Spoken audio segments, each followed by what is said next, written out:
Welcome to the explainer. You know that little ing at the end of a verb? Well, it can be a real troublemaker. It gives words a kind of split personality. But don't you worry, because by the end of our session today, you're going to know exactly what to do with it. Okay, so here's our game plan. First, we're going to tackle that dual identity of the ing form. Then we'll put it head-to-head with common nouns and infinitives.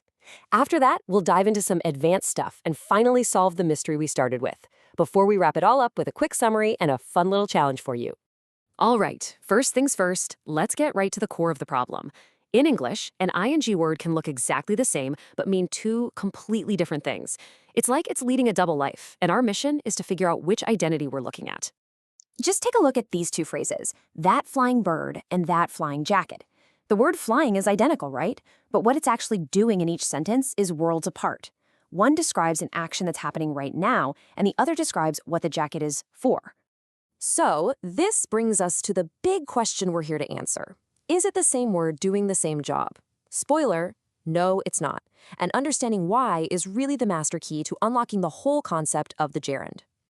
So, how do we start telling these things apart?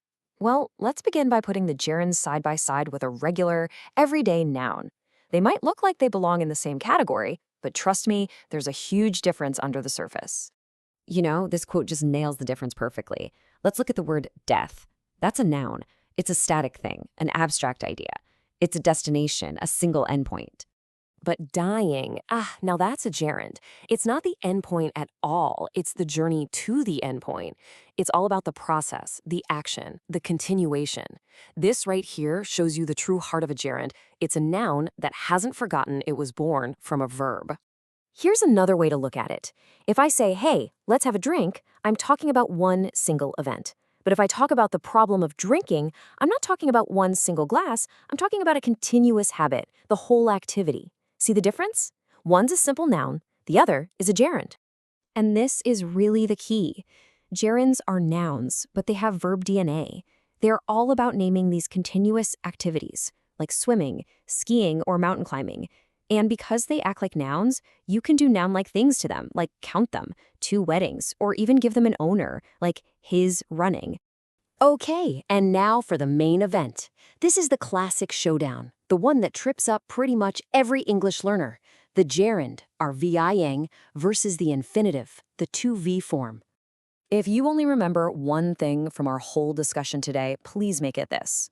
Gerunds are all about things that are real, factual, things that have happened or are happening. Infinitives, on the other hand, are for things that are potential, uncertain, or off in the future. Real versus potential. That's the secret. So let's test that idea out. Here, the workers finished their job. So, the act of painting, is that a real, completed action, or is it a potential, future one? What do you think? It's absolutely a completed, factual thing. It's done. And that is exactly why we use the gerund painting. Verbs like finish, enjoy, and practice always deal with real activities, so it makes sense they're followed by a gerund. Okay, what about this one? The action of paying the bill. Has it happened yet? Nope. It's something that you have to do. It's a future job. So is it real or is it potential? It's definitely potential. It's an uncertain future event. And that's our signal to use the infinitive, to pay. Verbs like forget, want, decide, they're all looking forward to the future, so they just naturally go with infinitives. Fantastic. Now that you've got the fundamentals locked down, let's level up and see how gerunds operate in some trickier, more advanced sentences. You can actually think of a gerund phrase as a really neat shortcut. It makes your sentences sound much more natural and less clunky. So instead of saying something like, I enjoyed that I taught English, you can just make it sleeker. The subject I is the same in both parts, so just drop it and turn the verb into a gerund. I enjoyed teaching English. See? Much better. But wait a minute, what if someone else is doing the action? If you say, I don't like calling, it clearly means you are the one making the calls.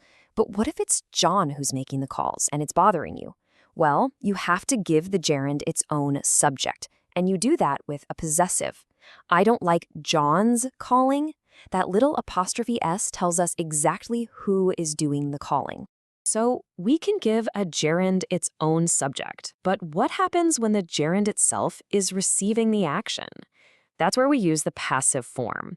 And the formula is super simple. It's just being plus the past participle. In a sentence like, being invited here is a great honor, that whole chunk, being invited here, acts as the noun subject of the sentence. It's a really elegant way to talk about a passive action. Okay, time to come full circle. Let's go all the way back to that mystery from the very beginning. The flying bird versus the flying jacket. It's finally time to solve this thing once and for all, and I'm going to show you a super simple test to do it. Here is the magic diagnostic tool. It's a two-part test. First, for the present participle, that's the one acting like an adjective, just ask yourself, can I put the verb is in front of it? Let's try. The bird is flying. Yep, works perfectly. Now, for the gerund, the one that's a noun, ask yourself, can I put a preposition like for in front of it? Let's see. A jacket for flying. Absolutely. And notice, you can't say the jacket is flying. I mean, unless it's literally soaring through the room. This little test is your secret weapon. All right, we have covered a ton of ground. So let's bring it all home and recap the absolute core ideas that are going to turn you into a gerund master. So here's your cheat sheet. Number 1, gerunds are nouns, but they have a verb's soul. They're all about the action. Number 2, gerund equals factual and real. Infinitive equals potential and uncertain. Number 3, if someone else is doing the action, use a possessive, like John's doing. And finally, number 4, remember the test. A present participle is an adjective that describes, and a gerund is a noun that names. And for our last challenge, take a look at this. Now, here's the tricky part. Both watching and to watch are technically correct here, but they don't feel exactly the same, do they? I love watching feels like you enjoy the experience itself. I love to watch might suggest you just like the idea of it. Your ability to feel that tiny, subtle difference in meaning, that's how you know you've truly mastered this.